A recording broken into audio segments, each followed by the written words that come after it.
ഈ ദിവസങ്ങളിൽ നമ്മൾ ഒരു ടൈറ്റിലിൽ നിന്നുകൊണ്ടാണ് വചനം ചിന്തിക്കുന്നത്. We are perfect in Christ. ആ ഒരു ടൈറ്റിലിൽ നിന്നുകൊണ്ടാണ് വചനം ചിന്തിക്കുന്നത്. ഇന്ന് രാത്രിയിലും നമ്മൾ അതിലേക്ക് തന്നെ എത്തുമ്പോൾ നമുക്ക് ഒരുമിച്ച് നമുക്ക് വായിക്കാം. എബ്രായ ലേഖനം 12-ാം അധ്യായം അതിന്റെ 2-ാമത്തെ വാക്യം. എബ്രായ ലേഖനം 12-ാം അധ്യായം അതിന്റെ 2-ാമത്തെ വാക്യം. വിശ്വാസത്തിന്റെ നായകനും പൂർത്തി വരുത്തുന്നതിനുമായ യേശുവിനെ നോക്കുക.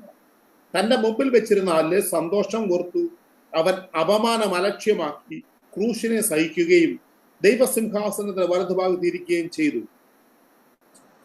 ഇവിടെ നമ്മൾ വചനത്തിൽ കാണുന്നത് വിശ്വാസത്തിന്റെ നായകനും പൂർത്തി വരുത്തുന്നതിനുമായ യേശുവിനെ നോക്കുക. ആ നമ്മളോടൊരു ഇൻസ്ട്രക്ഷൻ ആയിട്ട് പറയുകയാണ്. വിശ്വാസത്തിന്റെ നായകനും പൂർത്തി വരുത്തുന്നതിനുമായ യേശുവിനെ നോക്കുക. അപ്പൊ നമ്മൾ ഈ ദിവസങ്ങളിൽ ചിന്തിച്ചുകൊണ്ടിരിക്കുന്നത് നമുക്ക് ആദമും ഹവയുടെയും ബോഡി, സോൾ ആൻഡ് സ്പിരിറ്റ്, അതായത് നമ്മളെ ചിന്തിച്ചത് ബോഡിയുടെ ഡ്രസ്സ്, വസ്ത്രമാണ്. സോളിന്റെ ഡ്രസ്സ് ഇമാജിനേഷൻസ് ആണ്. സ്പിരിറ്റിന്റെ ഡ്രസ്സ് ഗ്ലോറിയാണ്. ഇതാണ് നമ്മൾ പഠിച്ചുകൊണ്ടിരിക്കുന്നത്. അപ്പൊ നമ്മൾ ഇമാജിനേഷൻസിലാണ് നമ്മൾ നിൽക്കുന്നത്. അത് ഈ ആഴ്ച തീരത്തില്ല. ഈ മെസ്സേജ് ഈ ആഴ്ച കൊണ്ട് തീരത്തില്ല. അപ്പൊ പക്ഷെ നമ്മൾ ഓൺലൈനിൽ ഇവിടെ ആയിരിക്കത്തില്ല ഈ മെസ്സേജുകൾ കംപ്ലീറ്റ് ചെയ്യുന്നത്. യൂട്യൂബിൽ ആ മെസ്സേജ് റെക്കോർഡ് ചെയ്തിടും. നിങ്ങൾക്ക് അവിടെ ഈ മെസ്സേജിന്റെ ഫുൾ ഇതിലുള്ളത് നിങ്ങൾക്ക് അവിടെ കാണാൻ പറ്റും. അപ്പൊ നമ്മൾ വചനത്തിൽ കാണുന്നത് ഇതാണ്. ആദമിനെ ഹവയും ദൈവം സൃഷ്ടിച്ചവരായ അവരൊരു ഇമാജിനേഷൻ തലത്തിൽ നിന്നുകൊണ്ടാണ് കാര്യങ്ങൾ ചെയ്തത്. നമ്മൾ അതിനെക്കുറിച്ച് ചിന്തിച്ചുകൊണ്ടിരുന്നത്. നമ്മൾ ഇന്നലെ യാക്കോബ് വരെ എത്തി. ആ യാക്കോബിന്റെ ഇതിൽ നിന്ന് യോസഫിലേക്ക് നമുക്ക് പോകണം. പക്ഷെ യോസഫിലേക്കും ആ ഒരു 12 ഗോത്രത്തിലേക്കും തൽക്കാലം നമ്മൾ പോകുന്നില്ല. കാരണം അത് എത്തിച്ചേരാനുള്ള സമയം നമ്മൾ ഉപയോഗില്ല. നമുക്ക് എന്നാൽ ഇന്ന് ഒരു കാര്യം നമുക്ക് ചിന്തിക്കാം. റോമാലേഖനം 5-ാം അധ്യായത്തിന്റെ 14-ാം വാക്യം ഒന്ന് വായിക്കാമോ? Romance chapter 5 verse 14.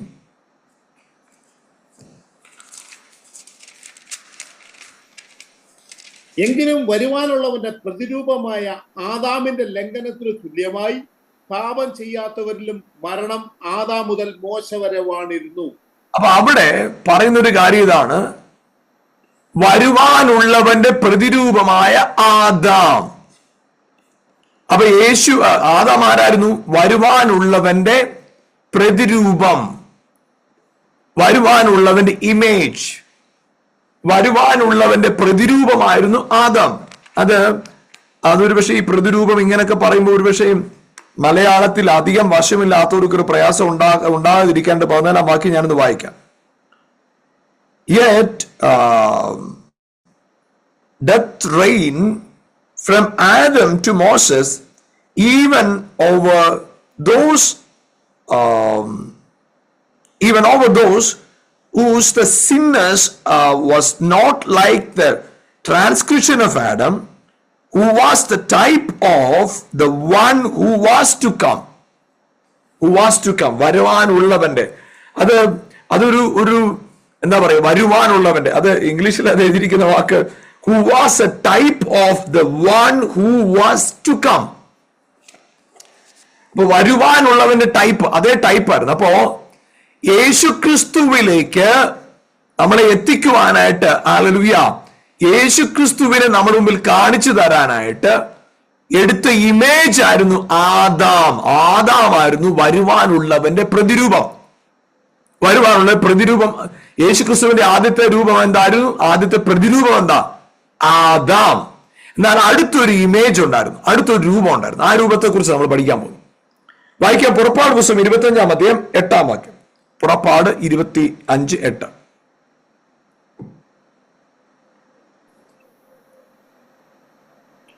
ഞാൻ അവരുടെ നടുവിൽ വസിപ്പാൻ അവർ എനിക്കൊരു വിശുദ്ധ മന്ദിരം ഉണ്ടാക്കണം. അപ്പൊ ഇവിടെ കർത്താവ് ആവശ്യപ്പെടുന്നത് ഒരു മന്ദിരം ഉണ്ടാക്കണം. എന്തിനാ? അവരുടെ നടുവിൽ വസിക്കുവാൻ. അതായത് I need to dwell among them. I need to move among them. എനിക്ക് അവരുടെ കൂടെ ചലിക്കണം, എനിക്ക് അവരുടെ കൂടെ വസിക്കണം. വസിക്കണമെങ്കിൽ അവിടെ എന്ത് വേണം? ഒരു സ്ഥലം വേണം. അതെന്താണ് ഇവിടെ പറയുന്നത്? നീ അതിനുവേണ്ടി ഒരു സ്ഥലം ഉണ്ടാക്കണം. ഇപ്പോ നമ്മളെല്ലാവരും, ഞാൻ ഈ പറയുന്നതിനെ നിങ്ങൾക്ക് എല്ലാവർക്കും അംഗീകരിക്കാൻ പറ്റും. ദൈവം വസിക്കുന്ന സ്ഥലം എവിടെ? ദൈവം ഇപ്പോ വസിക്കുന്ന സ്ഥലം സ്വർഗത്തിൽ. ഓക്കെ, വായിച്ചു. ഉൽപ്പത്തി പുസ്തകം 1-ാം അധ്യായം 1-ാം വാക്യം. ഉൽപ്പത്തി 1:1. ആദിയിൽ ദൈവം ആകാശം ഭൂമി സൃഷ്ടിച്ചു. ആദിയിൽ ദൈവം ആകാശം ഭൂമി സൃഷ്ടിച്ചു. മതി, ഇംഗ്ലീഷ് വായിക്കാം. In the beginning, God created the heavens and the earth. Heaven and the earth. സ്വർഗവും ഭൂമിയും ദൈവം സൃഷ്ടിച്ചു. ദൈവം എവിടെ ഇപ്പൊ ഇരിക്കുന്നത്? ദൈവം എവിടെ ഇരിക്കുന്നത്? സ്വർഗത്തിൽ. ഓക്കെ, സമ്മതിച്ചു. ഞാൻ ചോദിക്കട്ടെ, ദൈവം സ്വർഗത്തിലായിരിക്കുന്നെങ്കിൽ ദൈവത്തിന് ആരംഭമുണ്ടോ?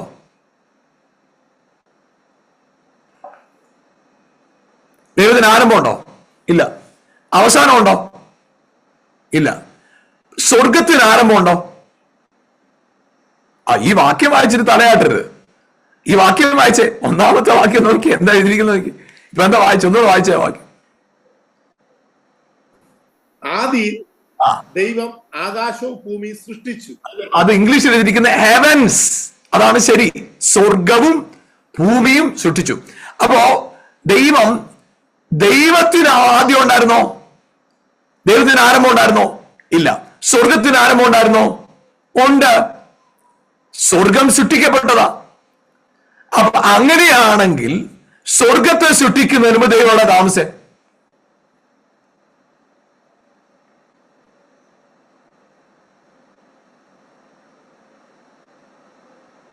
സ്വർഗത്തിന് ആരംഭമുണ്ട്, ദൈവത്തിന് ആരംഭമില്ല. അങ്ങനെയാണെങ്കിൽ സ്വർഗം ഉണ്ടാകുന്നതിന് ദൈവമുള്ള താമസം. ഞാനൊരു കാര്യം നിങ്ങളോട് പറയാം. ദൈവത്തെ ഒരു സ്ഥലത്തോ ഒരു സമയത്തിലോ ഒതുക്കരുത്. അവൻ ശബത്ത് ദിവസത്തിൽ ഒതുങ്ങുന്നവനല്ല. അവൻ പെന്തക്കോസ് നാളിൽ ഒതുങ്ങുന്നവനല്ല. അവൻ കൂടാര പെരുന്നാളിൽ ഒതുങ്ങുന്നവനല്ല. അവൻ ഒരു കൂടാരത്തിൽ ഒതുങ്ങുന്നവനല്ല. അവൻ എല്ലാ അതിർത്തികൾക്കും അതീതനാണ് നമ്മുടെ ദൈവം. അപ്പൊ അതുകൊണ്ട് തന്നെ ദൈവത്തെ സ്വർഗം എന്ന് പറയുന്ന സ്ഥലം കൊണ്ട് ലിമിറ്റ് ചെയ്യരുത്. അവൻ സ്വർഗത്തിനെല്ലാം അതീതനാണ്. സ്വർഗം എന്താണ്? ദൈവത്തിന്റെ സിംഹാസനം, ഭൂമി അവന്റെ പാദപീഠം. അങ്ങനെ നമ്മൾ വലിപ്പം ഒന്ന് ചിന്തിച്ചു നോക്കിക്കേ. ഈ ദൈവത്തെ സ്വർഗത്തിൽ ഒതുക്കാൻ പറ്റുമോ? സ്വർഗം എന്ന് പറഞ്ഞ ഒരു ചെറിയ സ്ഥലത്ത് ഒതുക്കാൻ പറ്റുമോ? ഇല്ല. അപ്പൊ പക്ഷെ ഈ ദൈവത്തിനൊരു ഒരു കുഴപ്പമുണ്ട്. അത് ഭയങ്കര വീക്ക്നെസ്സാ. ചിലർക്ക് ചില വീക്ക്നെസ് ഇല്ലേ? ചിലർക്ക് ചില ഭക്ഷണ സാധനങ്ങൾ ഒരു വീക്ക്നെസ്സാ, ചിലർക്ക് ഡ്രസ്സുകൾ ഒരു വീക്ക്നെസ്സാ, ചിലർക്ക് വാഹനം ഒരു വീക്ക്നെസ്സാ, ചിലർക്ക് ഭക്ഷണം ഒരു വീക്ക്നെസ്സാ, ചിലർക്ക് പുസ്തകങ്ങൾ ഒരു വീക്ക്നെസ്സാ, ചിലർക്ക് മൂവി ഒരു വീക്ക്നെസ്സാ. പലർക്കും പലതരത്തിലെ വീക്ക്നെസ് ഉണ്ട്. കർത്താവിന്റെ വീക്ക്നെസ് എന്താണെന്നറിയോ? നമ്മളെ കാര്യം പറഞ്ഞു കഴിഞ്ഞാൽ ഉണ്ടല്ലോ, നിയമം പോലും മാറ്റി വെച്ചിങ്ങനെ ഇറങ്ങി പോരും. അതാ. അപ്പൊ ഈ ദൈവം ഒരു കാര്യം ചെയ്തു.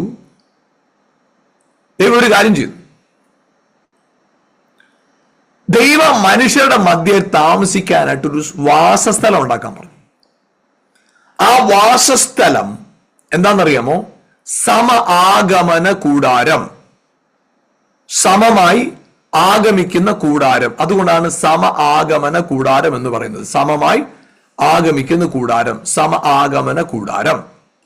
അപ്പൊ അതിനെ ഇംഗ്ലീഷിൽ മീറ്റിംഗ് പ്ലേസ് എന്നാണ് പറയുന്നത്. Meeting place. അപ്പൊ അവിടെ ദൈവം വന്ന് വസിക്കേണ്ടതിന്, അവരുടെ ഇടയിൽ വന്ന് വസിക്കേണ്ടതിന്. അപ്പൊ ദൈവം മനുഷ്യരുടെ ഇടയിൽ വസിക്കാനായിട്ട് തെരഞ്ഞെടുക്കപ്പെട്ട സ്ഥലമാണ് ആഗമന കൂടാരം, ടബർനാക്കിൾ. അവിടെ ദൈവം ഒരു കാര്യം പറഞ്ഞു. അവിടെ എന്ത് ചെയ്യണമെന്നറിയാമോ? അവിടെ ചില വസ്തുക്കൾ വെക്കണം, ചില സ്ഥലങ്ങൾ നിശ്ചയിക്കണം. വിശുദ്ധ സ്ഥലം, അതിവിശുദ്ധ സ്ഥലം, പ്രാകാരം. 3 സ്ഥലങ്ങൾ വേണം. വിശുദ്ധ സ്ഥലം, അതിവിശുദ്ധ സ്ഥലം, പ്രാകാരം. ഇങ്ങനെ 3 സ്ഥലം വേണം. അപ്പൊ ഈ അതിവിശുദ്ധ സ്ഥലത്ത് എന്താ നടക്കുന്നത്? പ്രാകാരത്തിൽ എന്താ നടക്കുന്നത്? യാഗം. അവിടെ എന്ത് നടക്കും? യാഗം. എന്നാല് വിശുദ്ധ സ്ഥലത്ത് എന്താ നടക്കുന്നത്? വിശുദ്ധ സ്ഥലത്ത് വേറെ പ്രക്രിയകളൊന്നും നടക്കുന്നില്ല. അവിടെ നടക്കുന്ന ഒരു കാര്യം ഇതാണ്. അവിടെ കുന്തിരുക്കം ധൂപപീഠം പോഞ്ഞുകൊണ്ടിരിക്കും. അവിടെ 7 വിളക്ക് കത്തിക്കൊണ്ടിരിക്കും. അവിടെ 12 കാഴ്ചയപ്പം അവിടെ മേശയിലിരിക്കും. ഇത് 3 നമുക്ക് അവിടെ കാണാൻ സാധിക്കുന്നത്. അവിടെ എന്താ പറയുന്നത്? ആമേൻ, കർത്താവിന്റെ ആക്റ്റീവ് പ്രസൻസിനെ കാണിക്കുന്നതാണ് അത്. എന്നാൽ മോസ്റ്റ് ഹോളി പ്ലേസ് എന്ന് പറയുന്നത് കർത്താവിന്റെ ആക്റ്റീവ് പ്രസൻസിനെ അല്ല, പവർഫുൾ പ്രസൻസിനെ കാണിക്കുന്നതാണ്. എന്ത്? മോസ്റ്റ് ഹോളി പ്ലേസ് എന്ന് പറഞ്ഞാൽ ആക്റ്റീവ് പ്രസൻസിനെ, പവർഫുൾ പ്രസൻസിനെ കുറിച്ച് ഞാനൊന്ന് വ്യക്തമാക്കാം. ചിന്തിച്ചു നോക്കിക്കേ. യേശു ക്രിസ്തു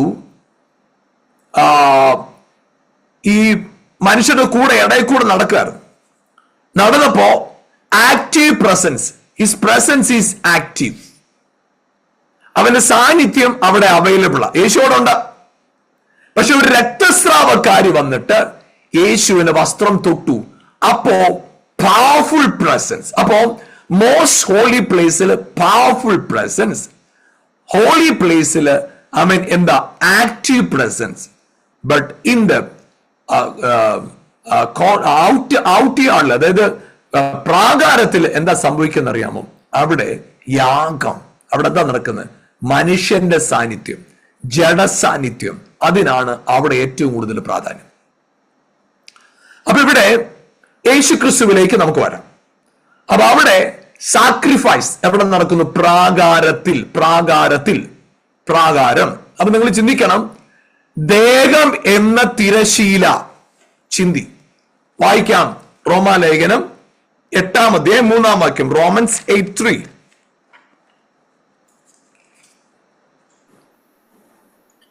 ചിലർ വിശ്വസിച്ചില്ല എങ്കിൽ അവരുടെ അവിശ്വാസത്താൽ ദൈവത്തിന്റെ വിശ്വസതയ്ക്ക് നീക്കം വരുമോ? ഒരാളും. റോമർ ചാപ്റ്റർ 8:3.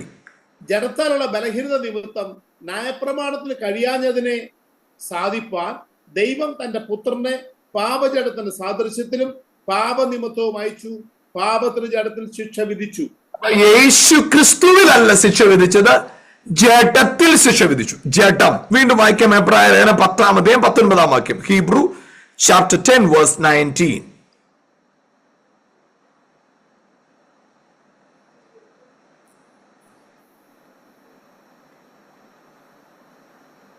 അതുകൊണ്ട് എന്നാൽ അവയുടെ മോചനമുള്ളിടത്ത് ഇനിമേൽ പാപങ്ങൾക്ക് വേണ്ടി ഒരു യാഗവും ആവശ്യമില്ല. അതുകൊണ്ട് സഹോദരന്മാരെ, യേശു തന്റെ ദേഹം എന്ന തിരശ്ശീലയിൽ കൂടി നമുക്ക് പ്രതിഷ്ഠിച്ച ജീവനുള്ള പൊതുവഴിയായി. അപ്പൊ ചിന്തിച്ചു നോക്കണം, ദേഹം എന്ന തിരശ്ശീല. അപ്പൊ യാഗം നടന്നത് എവിടെയാ?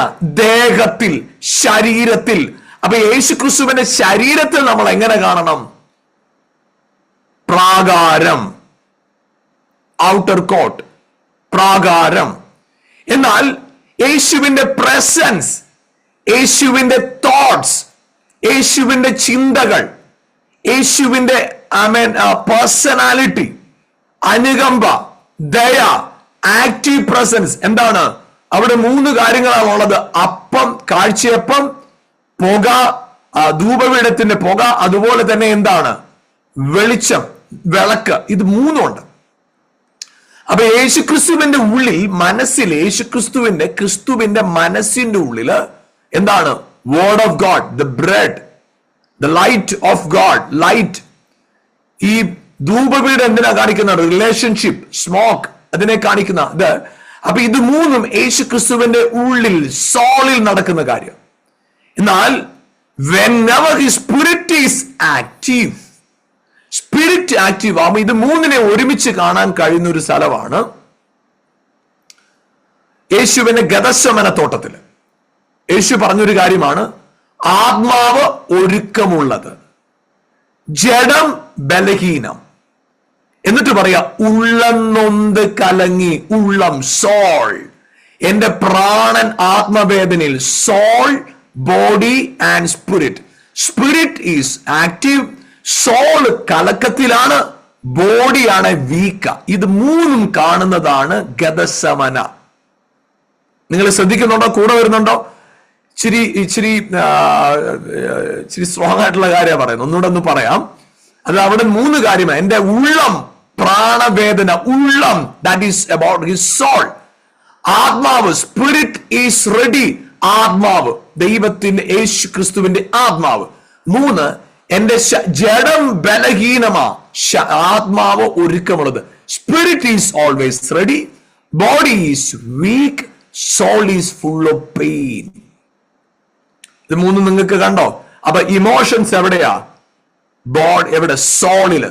ബോഡിയിലാണ് പെയിൻ, സ്പിരിറ്റിലാണ് പവർ.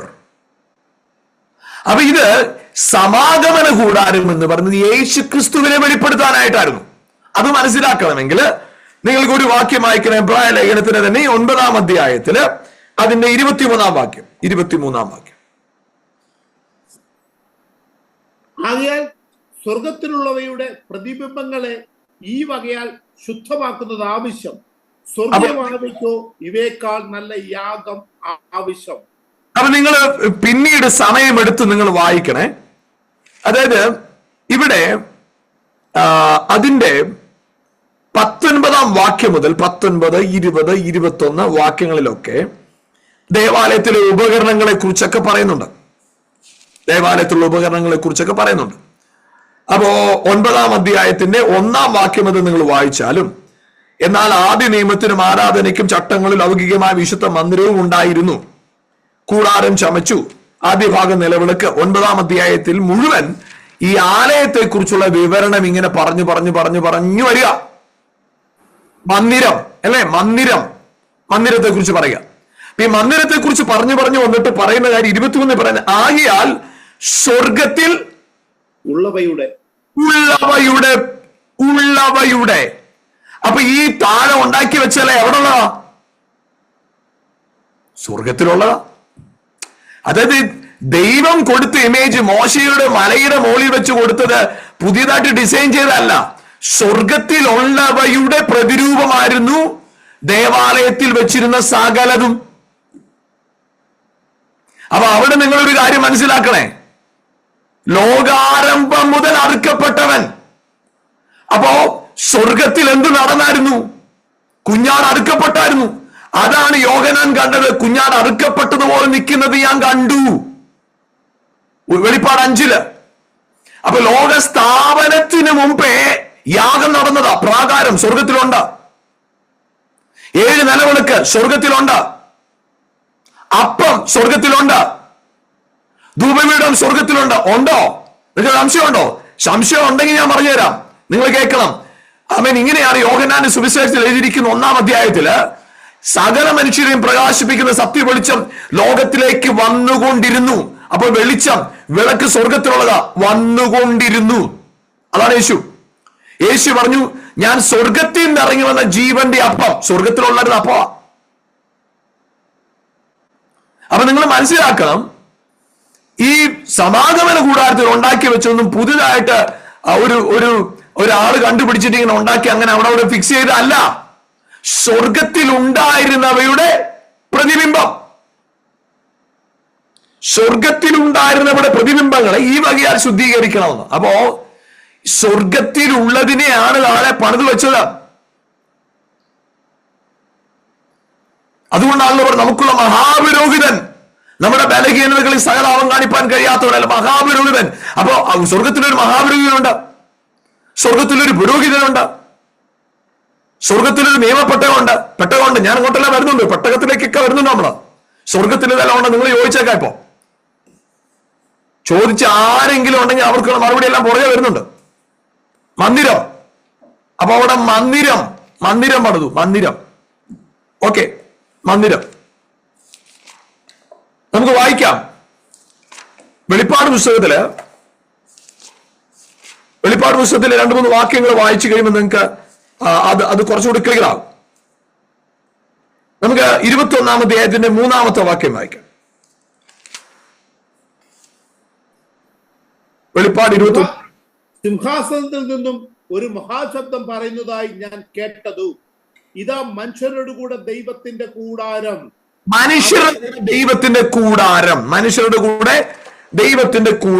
ദൈവത്തിന്റെ കൂടാരം. ഓക്കെ, 15-ാം അധ്യായം 5-ാം വാക്യം. 15-5.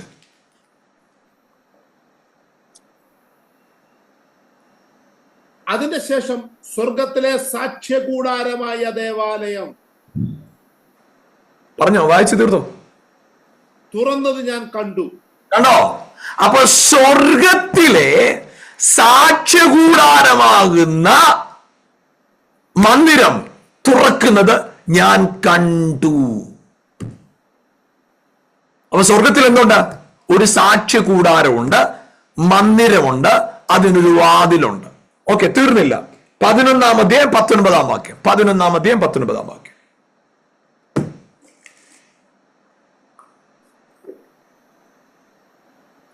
അപ്പോൾ സ്വർഗത്തിലെ ദേവാലയം തുറന്നു. അവിടെ എന്തുണ്ട്? അവന്റെ നിയമപ്പെട്ടകം അവന്റെ ആലയത്തിൽ പ്രത്യക്ഷമായി. ഇത് എവിടത്തെ കുറിച്ച് പറയുന്ന? സ്വർഗത്തിൽ അവിടെ ഒരു ആലയമുണ്ട്, നിയമപ്പെട്ടകമുണ്ട്, അവിടെ മന്ദിരമുണ്ട്. Praise God. അപ്പൊ ഈ ഭൂമിയിൽ അന്ന് മോശ മലയ്ക്ക് മോടി കയറിയപ്പോ കർത്താവ് പ്രത്യേകിച്ചിരുന്ന് പ്രാർത്ഥിച്ച് ഇങ്ങനെ പ്ലാൻ ചെയ്ത് ഡിസൈൻ ചെയ്ത് എന്നാ പിടിച്ചോ എന്ന് പറഞ്ഞു കൊടുത്തല്ല. ഇത് സ്വർഗത്തിൽ ലോക ആരംഭത്തിനു മുമ്പേ അവിടെ ഉണ്ടായിരുന്നു. തീർന്നില്ല കേട്ടോ, തീർന്നില്ല. വീണ്ടും വായിച്ചോ, 21-ാം അധ്യായത്തിന്റെ 22-ാം വാക്യം.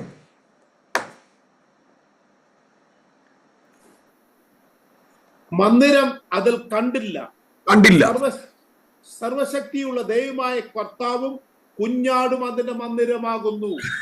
അപ്പൊ ഈ മന്ദിരം എന്ന് പറഞ്ഞ കെട്ടിടമല്ല കേട്ടോ.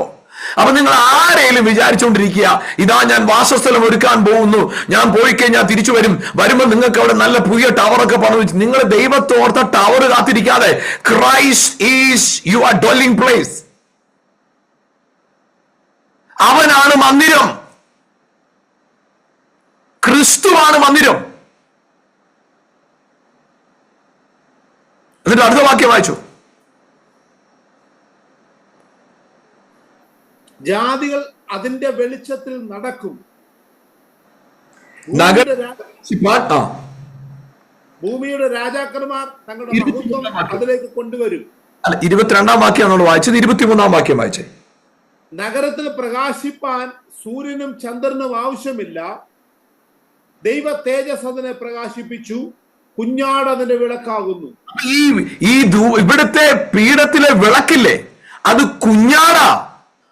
അറുക്കപ്പെട്ട് നിൽക്കുന്ന ആരാ? കുഞ്ഞാടാ. വിളക്കാരാ? കുഞ്ഞാടാ. അപ്പമാരാ? കുഞ്ഞാടാ. അപ്പൊ ഈ സ്വർഗത്തിൽ കാണപ്പെട്ട സകലതും, അതായത് അപ്പൊ നിങ്ങൾ എന്ത് ചെയ്യണമെന്ന് അറിയാമോ? സമാഗമന കൂടാരത്തെ കുറിച്ച് ശരിക്കും പഠിക്കണം. പഠിച്ച സ്വർഗം എന്താന്ന് അതുപോലെ നിങ്ങൾക്ക് കാണാൻ പറ്റും. സ്വർഗത്തെ കാണാനെങ്കിൽ സമാഗമന കൂടാരത്തിന് ഷേപ്പ് പഠിച്ചാൽ മതി. എന്ന് പറഞ്ഞാൽ കുറച്ചുകൂടെ അങ്ങോട്ട് ഞാൻ പറയാം, ക്രിസ്തുവിനെ അറിയണമെങ്കിൽ സമാഗമന കൂടാരത്തിന് ഷേപ്പ് പഠിച്ചാൽ മതി. ക്രിസ്തു ആരാന്നറിയാം. അപ്പൊ ഞാൻ ഈ പറഞ്ഞതിലേക്ക് നിങ്ങൾ ഒന്നുകൂടെ വരാം. പ്രാകാരം എന്ന് പറയുന്നത് ക്രിസ്തുവിന്റെ ശരീരത്തെ കുറിക്കുന്ന, വിശുദ്ധ സ്ഥലം എന്ന് പറയുന്നത് കർത്താവിന്റെ മനസ്സിനെ കുറിക്കുന്ന, പ്രാണൻ. ആത്മാവെന്ന് പറയുന്നത് അതിവിശുദ്ധ സ്ഥലത്തെ കുറിക്കുന്നത്. അപ്പൊ എന്താ സംഭവിച്ചത്? യേശു മരിച്ച് രക്തവുമായി പിതാവിന്റെ അടുക്കൽ പോയി.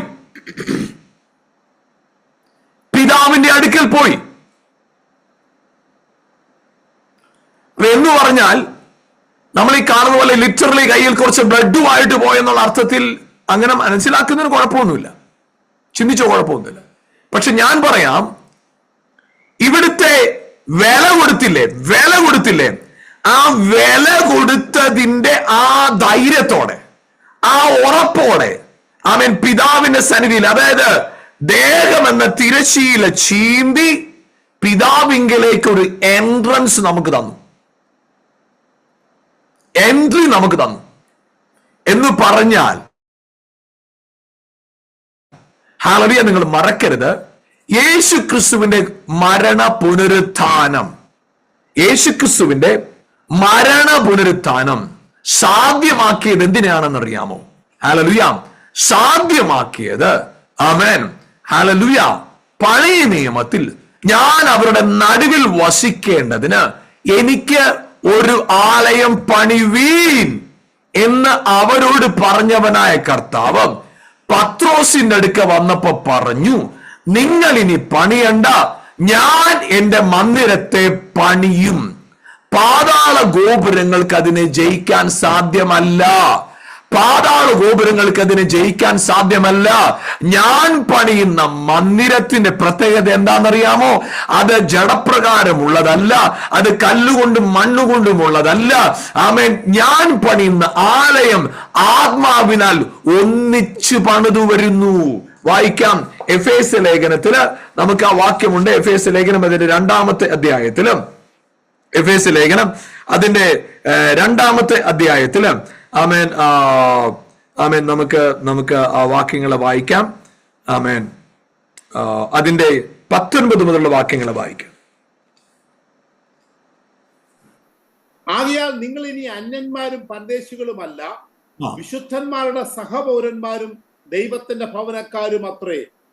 ക്രിസ്തു യേശു തന്നെ മൂലക്കല്ലായിരിക്കെ നിങ്ങളെ അപ്പോസ്തലന്മാരും പ്രവാചകന്മാരും എന്ന അടിസ്ഥാനത്തിൽ പണിതിരിക്കുന്നു. അവനിൽ കെട്ടിടം മുഴുവനും യുക്തമായി ചേർന്നു കർത്താവിൽ വിശുദ്ധ മന്ദിരമായി വളരുന്നു. അവനിൽ നിങ്ങളെയും ദൈവത്തിന്റെ നിവാസമാക്കേണ്ടതിന് ആത്മാവിൽ ഒന്നിച്ചു പണിതു വരുന്നു. കണ്ടോ? അവനിൽ നിങ്ങളെയും ദൈവത്തിന് നിവാസമാക്കേണ്ടതിന് ആത്മാവിനാൽ ഒന്നിച്ച് പണിത് വരുന്നു.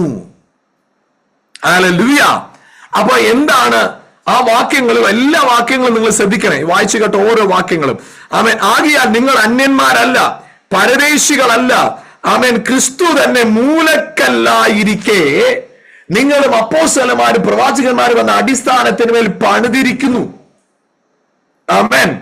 അവനിൽ കെട്ടിടം മുഴുവൻ യുക്തമായി ചേർന്ന് കർത്താവിൽ വിശുദ്ധ മന്ദിരമായി വളരുന്നു. നിങ്ങൾ ഏതെങ്കിലും കെട്ടിടം വളരുന്ന കണ്ടിട്ടുണ്ടോ? കഴിഞ്ഞ ആഴ്ച പോയപ്പോഴത്തേനും 15 അടി ഉണ്ടായിരുന്ന കെട്ടിടം പിറ്റേ ആഴ്ച ചെന്നപ്പോഴത്തേനും, ഈ ആഴ്ച നിങ്ങൾ അങ്ങോട്ട് ചെന്നപ്പോഴത്തേനും 30 അടി ആയത് നിങ്ങൾ കണ്ടുണ്ടോ? വളരുന്ന കണ്ടുണ്ടോ? അതൊരു കാര്യം നിങ്ങൾ മനസ്സിലാക്കണം. ജഡപ്രകാരം പണിയുന്ന കെട്ടിടങ്ങൾക്കെല്ലാം അതിന്റെ അതിർത്തിയെ ലംഘിക്കാൻ സാധ്യമല്ല. പക്ഷെ ഇവിടുത്തെ പ്രത്യേകത എന്നാണെന്നറിയാമോ? അപ്പോസ്തലന്മാരും പ്രവാചകന്മാരും എന്ന അടിസ്ഥാനത്തിൽ പണിയുന്നത് കൊണ്ട് ഇതിനൊരു പ്രത്യേകതയുണ്ട്. ഇത് വളർന്നുകൊണ്ടേയിരിക്കും. ഞാനൊരു കാര്യം പറയട്ടെ, ഇന്ന് നീ ഒരു ആത്മാവിനെ നേടുമ്പോ, നിങ്ങളൊരു ആത്മാവിനെ നേടുമ്പോ ഈ സഭ വളരുക, ഈ ആലയം വളരുക. ആമേൻ. ഹല്ലേലൂയ. ഒരു കൂട്ടം കർത്താവിലേക്ക് വരുമ്പോ ഇത് വളർന്നുകൊണ്ടേയിരിക്കുന്നു. ഇത് പണിത് നിർത്തിയിട്ടില്ല കേട്ടോ, ഇത് പണി കണ്ടിന്യൂസ് ആയിട്ട് നടന്നുകൊണ്ടിരിക്കുക. ഇതെങ്ങനെയാണെന്നറിയാമോ? ഹല്ലേലൂയ. പ്രവാചകന്മാരും അപ്പോസ്തലന്മാരും എന്ന അടിസ്ഥാനത്തിൽ മൂലക്കല്ലാരാണ്. Christ is the cornerstone. But ഹല്ലേലൂയ, apostle teaching and prophetical teachings are the foundation. അപ്പൊ നിങ്ങൾ മനസ്സിലാക്കാം, ഫൗണ്ടേഷൻ എവിടെ ഇരിക്കുന്നത്? ടീച്ചിങ്ങിനകത്ത് ഇരിക്കുന്നത്. കോർണർസ്റ്റോൺ ആരാ? ക്രൈസ്റ്റ് എന്ന് പറഞ്ഞാൽ മറക്കരുത്. ഹല്ലേലൂയ. ഇതിന്റെ ഒരു പണിയുടെ, ഞാൻ ഈ കോർണർസ്റ്റോണും ഈ മൂലക്കല്ലെന്ന് പറയുന്നതിനെ കുറിച്ചും കോർണർസ്റ്റോൺ എന്ന് പറയുന്നതിനെ കുറിച്ചും അതുപോലെ ഫൗണ്ടേഷൻ ഞാൻ മുമ്പ് നിങ്ങളോട് പറഞ്ഞു മനസ്സിലാക്കിയിട്ടുണ്ട്. ആ ചിത്രം വരച്ച് നിങ്ങളെ കാണിച്ചിട്ടുണ്ട്. അവിടെ നിങ്ങൾക്ക് മനസ്സിലാക്കാൻ പ്രയാസം കാണത്തില്ല. പക്ഷെ ഞാനിവിടെ നിങ്ങളോട് പറയാം. ആമേൻ. ഹല്ലേലൂയ. പ്രവാചകന്മാർ എന്താ പറയുന്നറിയോ? യോഹന്നാന്റെ നാൾ വരെ ന്യായപ്രമാണവും പ്രവചനവും പ്രവചിച്ചു കൊണ്ടിരുന്നു.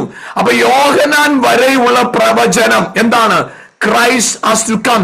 ക്രിസ്തു വരുന്നുണ്ട്, ക്രിസ്തു വരുന്നുണ്ട്, ക്രിസ്തു വരുന്നുണ്ട്, ക്രിസ്തു വരുന്നുണ്ട്. ഹല്ലേലൂയ.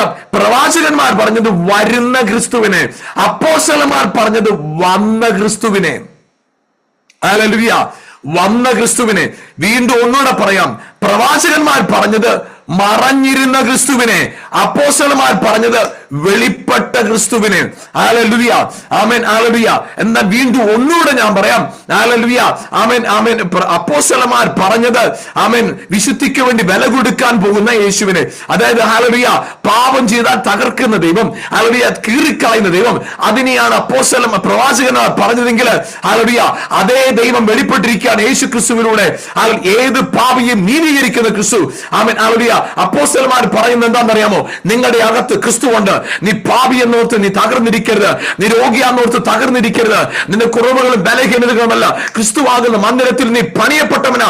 പ്രിയപ്പെട്ട ഹല്ലേലൂയ. അപ്പൊ ഈ ന്യായപ്രമാണം, ഈ പെട്ടക അവർക്ക് എന്തിനാ കൊടുത്തെന്നറിയാമോ? അവർക്ക് ദേവാലയം എന്തിനാ കൊടുത്തെന്നറിയാമോ? ആ ദേവാലയത്തിൽ കൂടെ അവർക്ക് ക്രിസ്തുവിന്റെ ഇമാജിനേഷൻ, ക്രിസ്തുവിനെ കുറിച്ചുള്ള ഒരു ഇൻസൈറ്റ് കിട്ടാനായിട്ടാണ് ദേവാലയം, സമാഗമന കൂടാരം പണിതത്. ആമേൻ, ഹല്ലേലൂയ. സമാഗമന കൂടാരം പണിതത് ക്രിസ്തുവെന്ന ആ തേജസ്സുള്ള മന്ദിരത്തെ നിങ്ങളും ഞാനും അറിയാനായിട്ട്. അപ്പോഴ് ആ മന്ദിരത്തെ കുറിച്ച് യേശു പറഞ്ഞു, ഈ മന്ദിരത്തെ നിങ്ങൾ പൊളിപ്പീൻ, ഞാൻ 3 ദിവസം കൊണ്ട് പണിയും. അവര് പറഞ്ഞു അതെങ്ങനെ നടക്കും?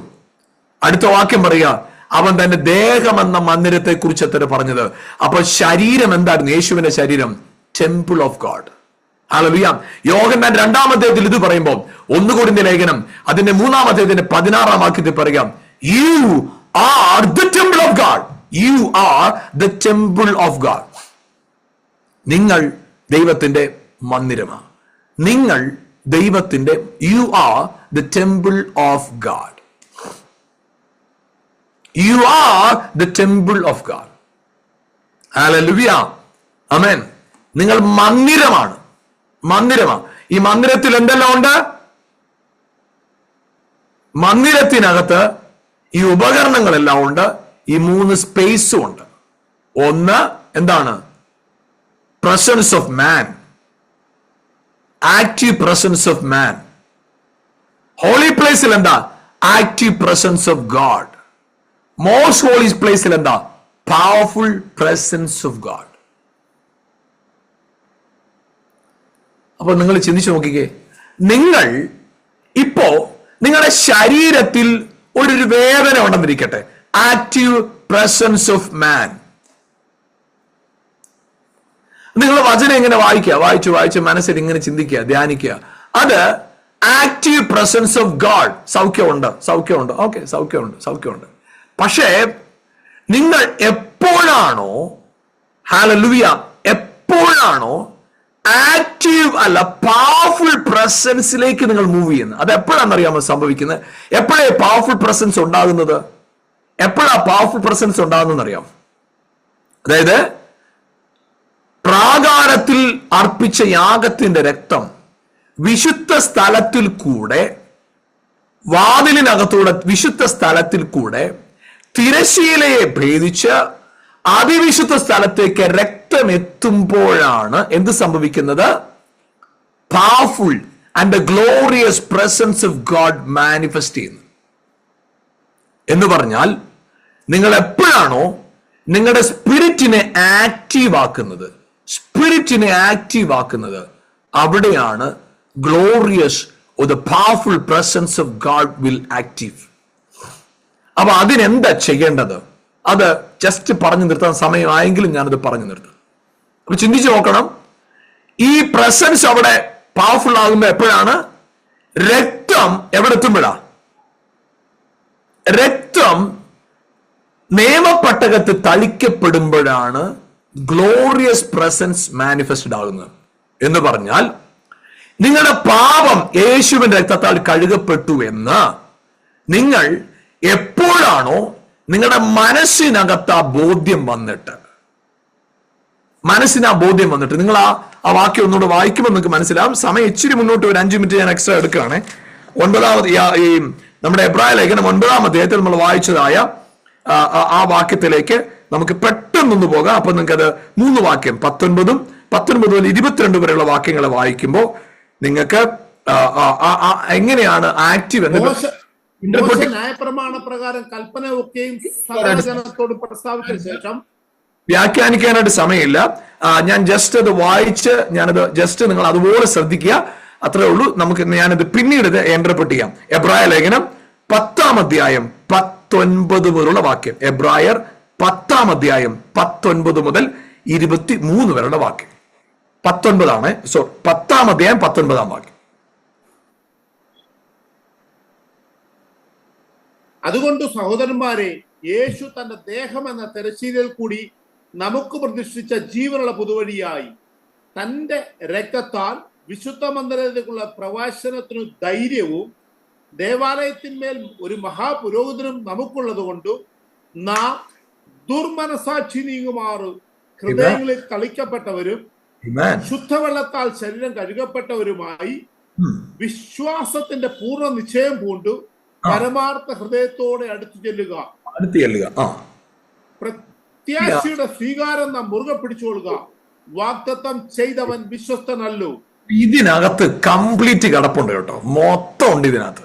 ഞാനത് പറയാം, ജസ്റ്റ് ഒന്ന് പറഞ്ഞു. എന്താണേലും 5 മിനിറ്റ് എക്സ്ട്രാ എടുക്കല്ലേ. അതായത് ദേഹം എന്ന തിരിച്ചല്ല, യേശുവിന്റെ ബോഡി എന്ന് പറഞ്ഞാൽ പ്രാകാരത്തിൽ യാഗം നടന്നു.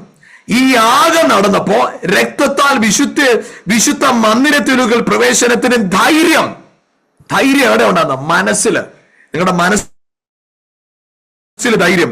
ദുർമനസാക്ഷി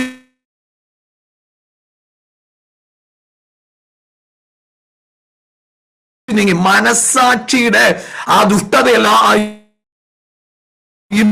നിങ്ങളുടെ ദുർമനസാക്ഷിയൊക്കെ മാറി ഹൃദയങ്ങളിൽ ശുദ്ധ രക്തം തളിക്കപ്പെട്ടവരായി, നിങ്ങൾ കഴുകപ്പെട്ടവരായി, വിശ്വാസത്തിന് പൂർണ്ണ നിശ്ചയം പ്രാപിച്ച് അങ്ങോട്ട് അടുത്ത് ചെല്ലുമ്പോഴാണ് പ്രസൻസ് ഗ്ലോറിയസ് ആകുന്നത്. എന്ന് പറഞ്ഞാൽ നിങ്ങളുടെ ജീവിതത്തിൽ നിങ്ങൾ എത്ര മാത്രം കൊള്ളത്തില്ലാത്തവരാണെങ്കിലും, എത്ര മാത്രം ലോകദൃഷ്ടിയിൽ അധപ്പതിച്ചവരെന്ന് ലോകം പറയുന്നെങ്കിലും, നിങ്ങൾ ഒരു കാര്യം മറക്കരുത്. നിങ്ങളുടെ ദുർമനസാക്ഷി നീങ്ങുമാറ് ശുദ്ധവെള്ളം തളിക്കപ്പെട്ടവരായി നിങ്ങൾക്ക് അടുത്തു ചേരാനുള്ള ബോൾനെസ് യേശു തന്റെ ദേഹം എന്ന തിരശീലയാൽ നിങ്ങൾക്ക് വേണ്ടി സ്ഥാപിച്ചിരിക്കുകയാണ്. So you have that boldness to enter into the most holy place with any grudge, with any condemnation, with any guilt. ബോൾഡായിട്ട് വളരെ ധൈര്യത്തോടെ, ഒരു കുറ്റബോധമില്ല, അതൊരു കയ്പുമില്ല, അതൊരു വെറുപ്പുമില്ല, അതൊരു പകയുമില്ല, അതൊരു ഭയമില്ലാതെ ധൈര്യത്തോടെ ആ ധൈര്യപൂർവ്വം നിങ്ങൾ അടുത്ത് ചെല്ലുമ്പോഴില്ലേ അവിടെ ആക്റ്റീവ് ആകുന്നതാണ് എന്ത്? ദൈവത്തിന്റെ മഹത്വമേറിയ സാന്നിധ്യം. ആമേൻ, ഹല്ലേലൂയ. ദൈവത്തിന്റെ മഹത്വമേറിയ സാന്നിധ്യം, ദൈവത്തിന്റെ മഹത്വമേറിയ സാന്നിധ്യം. ഇന്ന് ആ മഹത്വമേറിയ സാന്നിധ്യം ഇറങ്ങുമ്പോൾ നിങ്ങളുടെ ശാപങ്ങൾ പൊട്ടാൻ പോവാം. ഇന്ന് ഈ വചനം കേട്ടുകൊണ്ടിരിക്കുമ്പോൾ നിങ്ങളുടെ ജീവിതത്തിനകത്തുനിന്ന് രോഗങ്ങൾ അഴിഞ്ഞു മാറാൻ പോവാ, ദാരിദ്ര്യങ്ങൾ മാറാൻ പോവാ, നിങ്ങളുടെ സ്ട്രെസ് മാറാൻ പോവാ, ആത്മഹത്യ ചിന്തകൾ മാറാൻ പോവാ. ആമേൻ. അല്ലൊരു രോഗഭയം മാറാൻ പോവാ, മരണഭയം നിങ്ങളെ വിട്ടു മാറാൻ പോവാ, അല്ലൊരു കയ്പുകൾ നിങ്ങളെ വിട്ടു മാറാൻ പോവാ. ഇന്ന് രാത്രി യേശുവിന്റെ നാമത്തിൽ നിങ്ങളുടെ സ്ലേവറി, നിങ്ങളുടെ മനസ്സിനകത്ത് കിടക്കുന്ന അടിമത്തത്തെ കർത്താവ് മാറ്റാൻ പോവാ, നിങ്ങളകത്തുള്ള ഭയത്തെ കർത്താവ് മാറ്റാൻ പോവാ. തലമുറയായി കണ്ടിന്യൂസ് ആയിട്ട് വരുന്ന രോഗശക്തികൾ, അത് അപ്പന് വന്നു, അമ്മയ്ക്ക് വന്നു, വെല്ലിമയ്ക്ക് വന്നു, വെല്ലിപ്പന് വന്നു, അത് നിന്നെ തൊടുമെന്ന് ഭയമുണ്ട്. ഇന്ന് രാത്രി അതിനെ കർത്താവ് ബ്രേക്ക് ചെയ്ത് കളയുക. ആമേൻ. മാതാപിതാക്കൾ ജനറേഷൻ ആയിട്ടുള്ള ക്യാരക്ടർ അത് കർത്താവ് വിടുവിക്കുക. ജനറേഷൻ ആയിട്ട് നിൽക്കുന്നതായ ആളുകളെ ശാപങ്ങൾ അതിനെ കർത്താവ് പൊട്ടിക്കുക. ഇന്ന് രാത്രി യേശുവിന്റെ നാമത്തിൽ you are a special breed. ആമേൻ. നീ വ്യത്യസ്തനാണ്. ആമേൻ. ശാപം നിന്നെ തൊടത്തില്ല. ഇന്ന് രാത്രി എത്ര പേർക്ക് ഉറപ്പുണ്ട്? ദേവാലയത്തിൽ നിന്ന് ഞാൻ കാണുന്നത് ക്രിസ്തുവിനെയാണ്. ഹാലോഡിയ, പ്രിയപ്പെട്ടവർ, ഹാലോഡിയ സങ്കല്പിച്ച് ആ കർത്താവിനെ ഒന്ന് മനസ്സിലാക്കിക്ക്. അവനെ ഒന്ന് കണ്ട് യേശുവിന്റെ നാമത്തിൽ. Praise God. Hallelujah. Hallelujah. Thank you Jesus. Thank you Jesus. Thank you Jesus. രാത്രി ഓരോരുത്തരുടെ ജീവിതത്തിനകത്തും കർത്താവേ അസാധാരണമായ ദൈവപ്രവൃത്തികൾ സംഭവിക്കട്ടെ, വിടുതൽ സംഭവിക്കട്ടെ, ജീവൻ വെളിപ്പെടട്ടെ, അത്ഭുതം നടക്കട്ടെ കർത്താവ്. ഇപ്പോൾ തന്നെ കർത്താവേ എല്ലാ ശാപനുഖങ്ങളും പൊട്ടിമാറട്ടെ യേശുവിന്റെ നാമത്തില്. അത്ഭുതങ്ങൾ നടന്നു കഴിഞ്ഞാൽ സ്തോത്രം. വിടുതൽ വെളിപ്പെട്ടതിനായിട്ട് നന്ദി കർത്താവേ, യേശുവിൻ നാമത്തിൽ തന്നെ പിതാവേ. ആമേൻ. ഞാൻ ഒരു കാര്യം കൂടെ പറഞ്ഞു നിർത്താം. 2 വാക്കും കൂടെ ബ്രദർ, 2 വാക്കും കൂടെ വായിക്കണം. എബ്രായ ലേഖനം 4-ാം അധ്യായത്തിന്റെ 9-ാം വാക്യം. എബ്രായർ 4:9, ഹീബ്രു 4:9. ആകയാൽ ദൈവത്തിന്റെ ജനത്തിനു ഒരു ശബത്ത് അനുഭവം ശേഷിച്ചിരിക്കുന്നു. ശബത്ത് അനുഭവം അത് മനസ്സിലാക്കിക്കോണം. കൊലോസ്യ ലേഖനം 2:17 വായിക്കാം. കൊലോസ്യ ലേഖനം 2:16-17. കൊലോസ്യർ 2:16-17. അതുകൊണ്ട് ഭക്ഷണപാനങ്ങൾ സംബന്ധിച്ചോ പെരുന്നാൾ, വാവ്, ശബത്ത് എന്നീ കാര്യത്തിലോ ആരും നിങ്ങളെ വിധിക്കരുത്. ഇവ വരുവാനിരുന്നവയുടെ നിഴലത്രേ, ദേഹം എന്നതോ ക്രിസ്തുവിനുള്ളത്. അപ്പൊ അവിടെ വ്യക്തമായിട്ട് പറഞ്ഞു, ശബത്തൊന്നും സെലിബ്രേറ്റ് ചെയ്യേണ്ട, ഇതെല്ലാം വരാനുള്ളവന്റെ നിഴലാണ്. ശബത്തപ്പാര യേശു. ഈ രണ്ടു വാക്യം വായിച്ചു നോക്കി. പെരുന്നാൾ ആരാ? യേശു. അപ്പൊ പെരുന്നാളുകൾ നമ്മൾ ആഘോഷിക്കണോ? യേശു ആ പെരുന്നാൾ നമ്മുടെ. ശബത്ത് ആഘോഷിക്കണോ? യേശു ആ നമ്മുടെ ശബത്ത്. ഈ രണ്ടു വാക്യങ്ങൾ നിങ്ങൾ ഒന്ന് ഇരുന്ന് നിങ്ങൾ വായിച്ചു നോക്കിക്കേ, നിങ്ങൾ നല്ലപോലെ മനസ്സിലാവും. എന്നിട്ട് ഈ എബ്രായർ 4:9 കൂടെ വായിക്കണം കേട്ടോ. അവിടെ എഴുതിയിരിക്കുന്നത് എന്താ? ശബത്ത് അനുഭവം. അപ്പോഴ് വരുവാനുള്ളവൻ യേശു ക്രിസ്തു. അപ്പോ അന്ന് ദേവാലയം, എനിക്ക് ഈ ഇതും കൂടി മെസ്സേജിനകത്ത് വരും. ഈ ഒരു സമയത്തിന്റെ പരിമിതി കൊണ്ടാണ് ഞാൻ ഇച്ചിരി വേഗം എന്നൊക്കെ പറഞ്ഞു നിർത്തുന്നത്. അതായത് ഈ വാക്യം ആ വാക്യം നിങ്ങൾ ഓർക്കണം.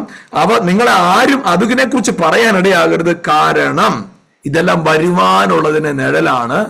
ദേഹം എന്നതോ ക്രിസ്തുവാണ്. അപ്പം ദേവാലയമാകട്ടെ, ദേവാലയത്തിൽ ദൈവം തന്ന ആഘോഷങ്ങളാകട്ടെ, ഇതെല്ലാം ആരിലേക്ക് വിരൽ ചൂണ്ടാനായിട്ടാണ്?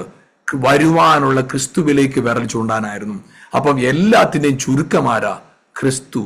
അതുകൊണ്ടാണ് നമ്മൾ പറയുന്നത്, I am in Christ, Christ is in me, we are one. നമുക്ക് നാളെ വീണ്ടും ഒരുമിച്ച് കാണാം. കർത്താവ് നിങ്ങളെ ധാരാളമായിട്ട് അനുഗ്രഹിക്കട്ടെ.